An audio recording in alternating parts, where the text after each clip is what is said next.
今回の深掘り旅は、東海道53次の宿場巡りシリーズ。日本橋から7番目の宿場、平塚宿を深掘り解説。解説役は、僕、やっち。僕、スクッチは聞き役です。それでは、旅ロボの深掘り旅スタート。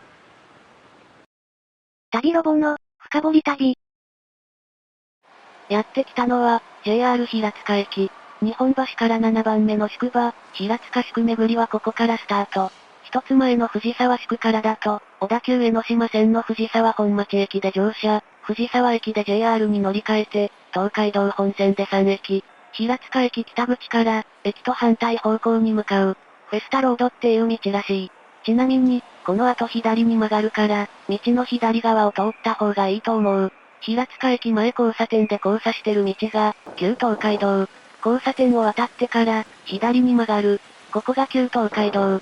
平塚宿の江戸川、日本橋側の出入り口、江戸方見附はもう少し先。平塚宿があったのは、現在の神奈川県平塚市。だいたい赤丸のあたり。ここで、東海道53次の宿場巡りのルールを紹介。日本橋から京都方面に向かいながら、宿場を巡る。見附、本陣、脇本陣、問屋場、考察場は見る。宿場間は公共交通機関を使って、そのルートがわかるような動画にする。ルールの詳しい説明は品川宿の動画にあるので、概要欄のリンクから見てください。平塚駅から平塚宿の江戸方見附跡まで、徒歩で10分くらい。最寄りのバス停は、平塚文化芸術ホール前。平塚駅北口バス停から2つ目。バスを待つ時間を考えたら、歩いた方が早いかもしれない。市民プラザ前交差点を過ぎると、見附町1って書かれた案内板がある。ここから100メートル行くと、平塚宿の江戸方見附跡がある。昭和20年、1945年に大空襲があったから、宿場の遺構はあまり残ってないらしい。最初に行くのは、江戸方見附跡。青い線が旧東海道で、赤丸のところに江戸方見附跡がある。江戸方見附跡の手前には、平塚宿の案内図がある。平塚宿は、神奈川県内にあった9つの宿場のうち、8番目の規模の宿場だったらしい。一番小さな宿場は箱根宿。箱根宿の位置と、成立の経緯を考えれば、実質的に一番小さい宿場と言えるような気もする。箱根宿については、箱根宿に行った時に深掘りする予定。旅行者は小田原宿、戸塚宿、保土ヶ谷宿に泊まって、平塚宿は休憩地として利用されることが多かったみたい。平塚宿の直線的な宿場の景観は、神奈川県内で特徴的な宿場景観とのこと。地図を見ると、直線的なのがよくわかりますね。平塚宿は、東西の距離が9兆5県、約 1km。成人の視点、目の高さ 1.5 メートルだと、地平線までは約 4.4km。もしかしたら、見附から反対側の見附が見えたかもしれない。そして、ここが平塚宿の江戸川の出入り口、江戸方見附跡。ここの解説では、江戸見附になってるけど、このシリーズでは江戸方見附に統一しようと思ってる。解説には、明治14年、1881年頃の江戸方見附の写真がある。平塚宿の江戸方見附は、バルバラーニ伯爵が母国に持ち帰った写真を元に復元されたとのこと。多分、この写真のことじゃないかなと思う。バルバラーニ伯爵は、明治初期の駐日イタリア公使。大空襲で宿場の遺構はほとんど残ってないけど、宿場町の記録を残すことに力を入れてることがわかる。平塚宿の東側、江戸川には、平塚新宿があったみたいだけど、詳しい場所を見つけることができなかった。平塚新宿の西の端と平塚宿の江戸方見附の間に、約270メートルの松並木があったって情報は見つけた。平塚新宿を含めて、19兆5県、約 2km らしいから、江戸方見附より東に 1km くらいが、平塚新宿の東の端なのかな？東海道文献のベースでは、平塚宿の東に松並木、その東に町並みが書かれてる。旧東海道から少し北側に離れたところに大きい神社。それが平塚八幡宮だとしたら、松並木の東にある町並みが、平塚新宿かもしれない。間違ってる可能性は高いけど、調べた感じだと、赤丸のあたりが平塚新宿な気がする。Google マップで確認した限りでは、平塚新宿を示すものは何もなかった。歩いてみたら、何か見つかる可能性もありますよね？そうなんだよね。平塚宿を入れて、7カ所の宿場を見てきたけど、現地に行って初めてわかることもあったからね。検索すれば何でもわかる時代だからこそ、現地に行かないと手に入らない情報の重要性が高まってる気がする。そういう情報だけでなく、体験の価値も高まってるかもしれませんね。宿場巡りのために調べてると、現地に行かなくてもいいような気がしてくる。でも、実際に行ってみることで、体験することの価値を感じられる。自分で確かめるしかない情報の価値は、ロケットマンって漫画を読むとわかるんじゃないかな。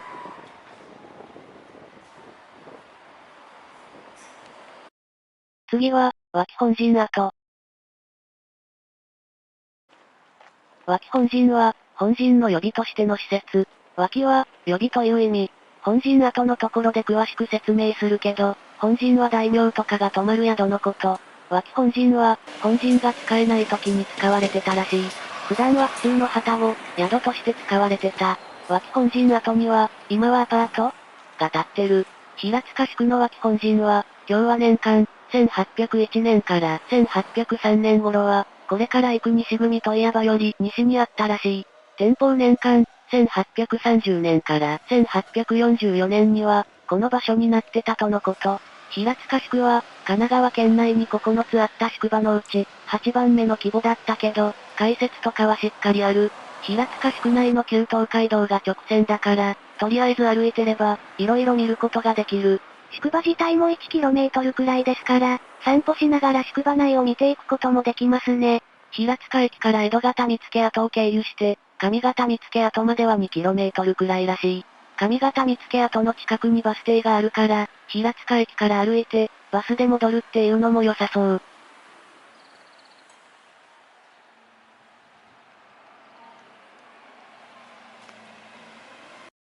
次は、高札場跡。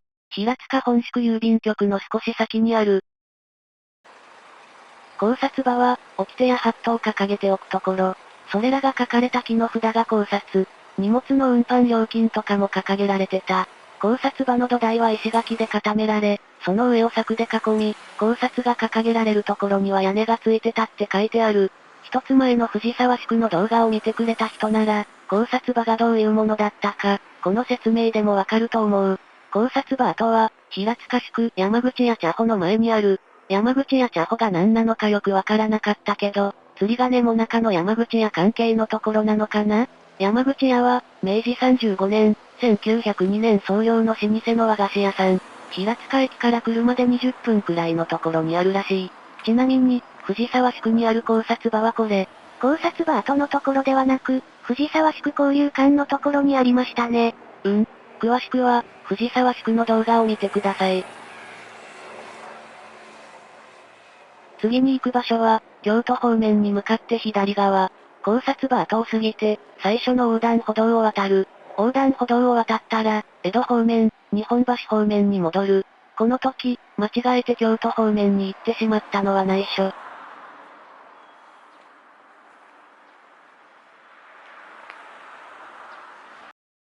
次は、東組問屋場跡。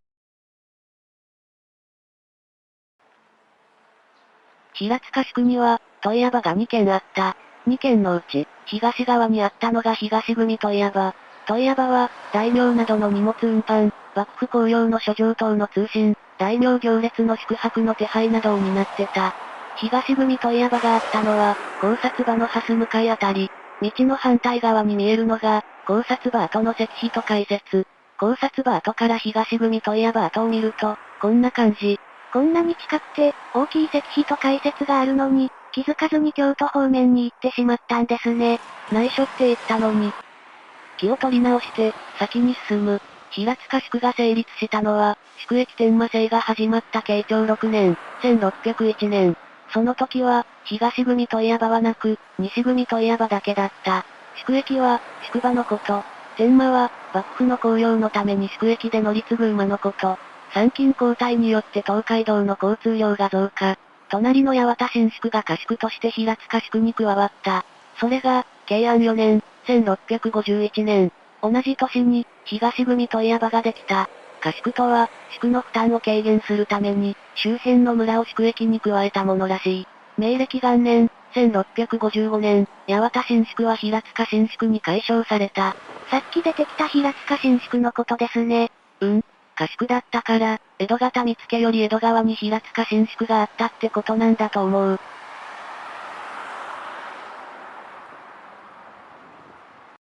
次は、本陣跡。神奈川銀行平塚支店の前に碑がある。本陣は、幕府公用人や大名などが泊まる宿のこと。庶民は泊まることができなかった。平塚宿の本陣は、代々、加藤七郎兵衛と称していた。この日は、銀行の改築時に、当時の神奈川相互銀行の取締役社長が建てたものらしい。相互銀行は、相互銀行法に基づく金融機関で、主に中小企業などを対象に業務を行ってた。金融機関の合併及び転換に関する法律に基づく認可で、平成元年、1989年に、相互銀行は基本的に普通銀行に転換。例外は、徳陽相互銀行と東方相互銀行。神奈川相互銀行は普通銀行に転換し、神奈川銀行に名前を変えた。令和5年、2023年4月27日、株式公開買い付けにより、横浜銀行の傘下に入った。同じ年の6月29日、強制買取実施で、横浜銀行の完全子会社になった。神奈川相互銀行の設立は昭和28年、1953年だから、平塚支店は、平塚宿の本陣とは関係ないと思う。平塚宿の本陣の加藤家が、設立に関わってたら、面白かったんですけどね。情報が見つからなかっただけって可能性もあるけどね。本陣を務めてたのは地元の名士だと思うから、今でも重要な立場にいるってこともあるだろうしね。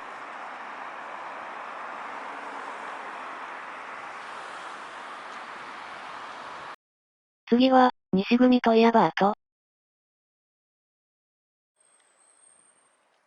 本宿歩道橋のすぐ横に、平塚宿西組問屋バートの案内がある。距離が書いてないからわかると思うけど、西組問屋バートは、すぐ近くにある。この江戸時代の雰囲気を漂わせてる建物は、平塚市消防団第一分団。この場所に、西組問屋場があった。西組問屋バートにも、石碑と解説がある。西組問屋場ができたのは、宿駅天満制が始まった慶長6年、1601年。寛永12年、1635年に参勤交代が始まってから、東海道の交通量は激増。慶安4年、1651年に、八幡新宿が平塚宿に加わって、八幡新宿が経営する東組問屋場ができた。もともとあった問屋場は、西組問屋場と呼ばれるようになった。東組問屋場のところで説明したけど、合宿された八幡新宿は、その後、平塚新宿に改称した。西組問屋場と東組問屋場は、10日目交代で執務したって書いてある。毎月10日交代で勤めたって情報もあった。調べたけど、10日ごとに交代なのか、毎月10日に交代なのか、よくわからなかった。旧東海道は直進。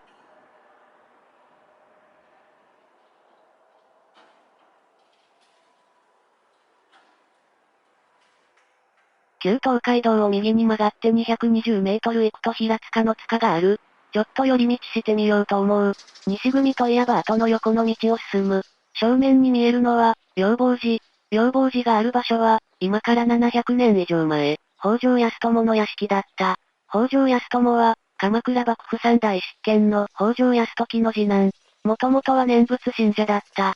でも、日蓮上人が処刑されそうになった時の話を聞いて、法華経を信じるようになった。その後、北条泰友は日蓮上人の直弟子になり、屋敷を献上して、寺とすることを誓った。そうして、公安5年、1282年に、松雲山養坊寺が開山。この養坊寺の前の道を左に曲がる。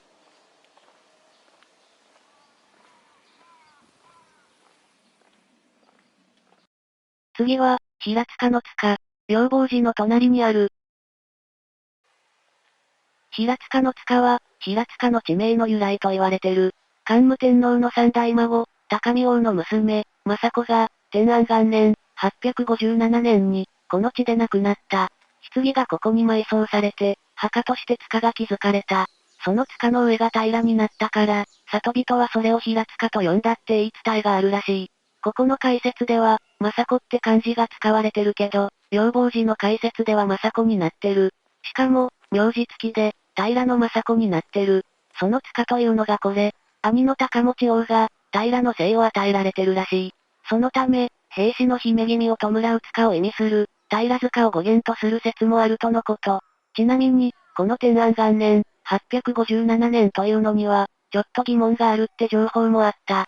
政子の兄の、平の高持が、上総介、現在の千葉県中部の国司を拝命し、現地に赴任したのが正体元年、898年らしい。政子が平塚の地に来た41年後のこと。政子は何しに平塚へってことらしい。年代が間違ってるのか、事実ではない話なのか、その辺はよくわからないけど、この塚が平塚の地名の由来になったのは間違いないと思う。そう思って調べてみたら、意外な事実が出てきた。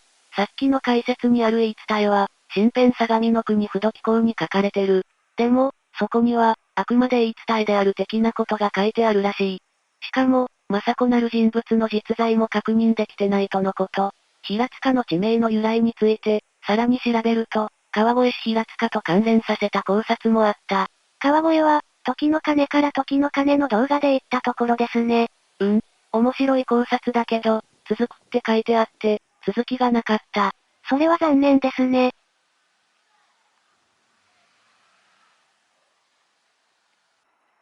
西組といえば後のところに戻ってきた。上方見附跡を目指して、旧東海道を進む。右側に旧道みたいな道があるけど、旧東海道はそっちじゃないらしい。奥に見える山は、駒山。駒山は平塚市と大磯町の境にある。駒山には高久神社があって、昔は駒神社と呼ばれてたらしい。江戸時代は駒寺に属し、明治元年、1868年の神仏分離で駒神社になって、駒寺は廃寺。明治30年、1897年に、高久神社に改称。668年に滅亡した高句麗の王族が、山のふもとに住んだことから、駒山と呼ばれるようになったとのこと。そんな駒山は、ベテン山とも呼ばれるらしい。あの山を越えないと大磯地区には行けないよと、旅人を引き込んだことが、ベテン山の由来みたい。ベテンということは、駒山を越える必要はないということですか？そういうこと。この地図を見るとわかると思うけど、赤い線の旧東海道は、駒山の横を通ってる。標高で色分けした地図だから、旧東海道が比較的平坦なところを通ってるのがわかる。そんな嘘をついた理由は、平塚宿と大磯宿が近かったからと言われてるみたい。平塚宿から大磯宿までは27町、約 2.9km の距離。旧東海道の宿場間で3番目に短い距離らしい。1時間もかからずに次の宿場に行けるなら、平塚宿で止まらないで、大磯宿まで行きたくなりますね。江戸時代の人も同じことを考えただろうね。この話が本当なのかって問題はあるけど、3時くらいに言われたら、平塚宿に泊まりたくなるよね。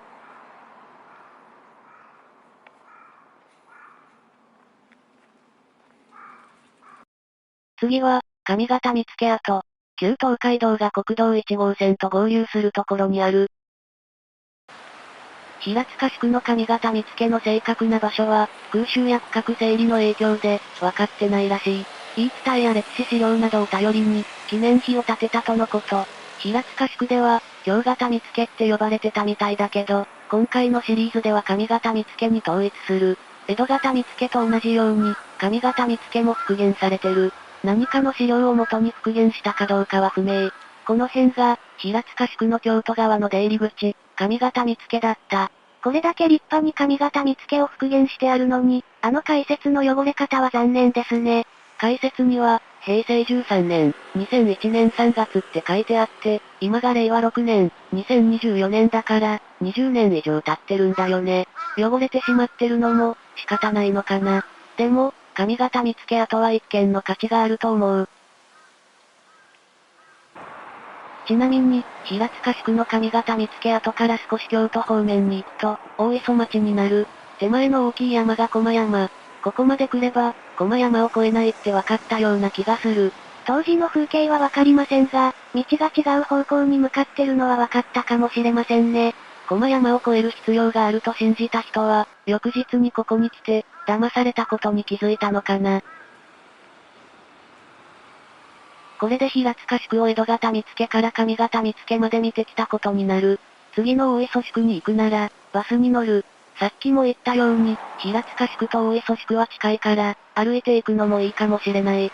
途中に松並木もある。バスで行くなら、少し戻ったところにある金中バスの古花水バス停から乗る。二宮駅南口行きに乗って、長者町バス停で下車。バスは1時間に2本程度。バスを1本逃すと30分くらい待つことになるから、時間を確認しておいた方がいいかもしれない。ということで、東海道53次の宿場巡りシリーズ、平塚宿はこれで終わり。次の大磯宿の動画も見てくれると嬉しいです。それでは、また別の地でお会いしましょう。ご視聴ありがとうございました。チャンネル登録、高評価で、僕たちの旅を応援してくれると嬉しいです。